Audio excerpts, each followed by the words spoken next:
sita nizotutuliza ni Eucharisti madudu katika tauti fatena pirata kumpa wa Kristi.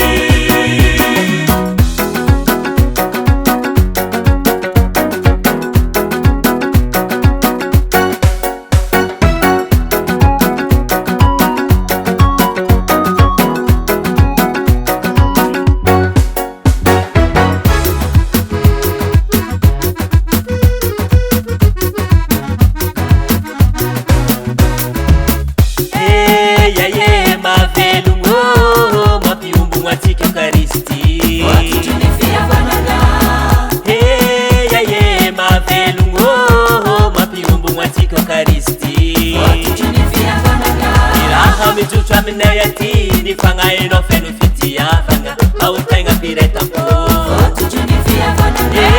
senya kitingi ni fanga mapitamba tatika umbulware salakadi manga pifamela helu